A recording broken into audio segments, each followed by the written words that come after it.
Bienvenue dans cette édition spéciale. Aujourd'hui, nous revenons sur un événement surprenant et médiatisé, l'arrestation du célèbre artiste Akon le 7 novembre dernier dans le comté de DeKalb, en Géorgie, aux États-Unis. Présentation de qui est Akon, son vrai nom, Aliaoun Thiam, ses succès, X, Locked Up, Smack That, sa notoriété mondiale. Pourquoi cette arrestation surprend? Un artiste mondial, philanthrope, qui se retrouve en garde à vue, cela fait les gros titres. Contexte.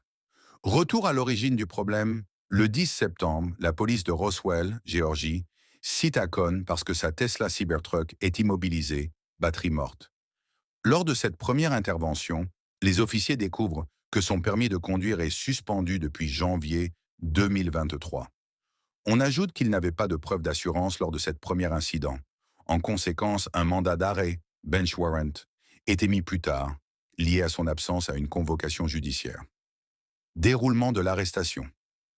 Le 7 novembre, vers 11 heures du matin, la police de Chambly, Géorgie, est alertée par une caméra de sécurité, Flock Camera. Un véhicule lié à un mandat d'arrêt est repéré. Le véhicule appartient à Akon. Les agents arrivent sur place, constatent qu'il est à l'extérieur de sa voiture. Lors de l'arrestation, Akon coopère, reste calme selon les rapports. Il est emmené à la geôle du comté de DeKalb.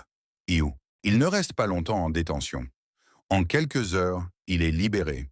Aucune arme ou drogue n'a été signalée lors de sa fouille. Selon la police, rien d'autre de criminel n'a été trouvé Galvap, dans son véhicule lors de l'incident de septembre. Son équipe ou ses représentants affirment qu'il s'agit d'une erreur administrative. Selon eux, le problème du permis suspendu avait déjà été réglé, mais l'information n'a pas été correctement enregistrée. Réaction et prise de position.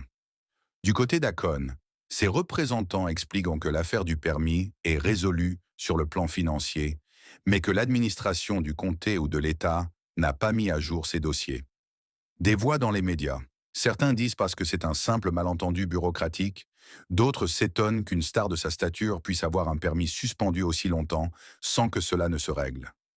L'arrestation provoque un fort buzz sur les réseaux sociaux. Des fans ironisent, des réactions de surprise, de déception ou d'incrédulité. Impact sur sa réputation.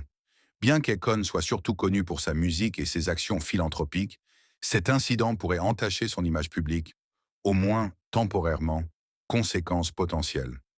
Sur le plan légal, l'affaire devrait passer devant un tribunal pour clarifier l'erreur administrative, la suspension de permis et voir si des sanctions sont nécessaires. Sur le plan médiatique, cela va renforcer l'attention sur ses affaires personnelles. Les paparazzis, les tabloïds, les fans suivent de près. Sur le plan professionnel, bien que l'arrestation soit un coup de communication potentiellement négatif, elle pourrait aussi être surmontée, surtout si sa version tient et qu'il dispose de ressources légales solides. Sur le plan personnel, des conversations vont sans doute s'ouvrir dans son entourage sur la gestion de sa vie administrative, l'importance de la conformité légale et l'impact de ses actes publics. Contexte plus large, rappel du parcours d'Akon, artiste international, mais aussi entrepreneur. Il a lancé Akon Lighting Africa, par exemple. Ses antécédents judiciaires. Ce n'est pas la première fois qu'il a des démêlés avec la loi, mais cette fois-ci, l'affaire semble plus administrative que criminelle. La situation montre aussi comment même des célébrités bien établies ne sont pas à l'abri des erreurs bureaucratiques et comment ces erreurs peuvent avoir des conséquences publiques. Résumé, en somme, l'arrestation d'Akon le 7 novembre en Géorgie semble résulter non pas d'un crime violent, mais d'un problème administratif lié à un permis suspendu. Portée, cet événement rappelle que la célébrité ne met pas à l'abri des obligations légales et que la transparence est essentielle, surtout pour des figures publiques. Ouverture. À l'avenir, il sera intéressant de suivre l'évolution juridique de cette affaire et de voir comment Akon et son équipe vont réagir, à la fois légalement et médiatiquement. Remerciements, ou trop. Merci d'avoir suivi cette édition spéciale. Si vous avez des questions ou des réflexions sur cette affaire, n'hésitez pas à les partager. À bientôt pour un nouveau point d'actualité. Si tu veux, je peux te donner un script plus journal télévisé ou un article de presse. Tu préfères quoi?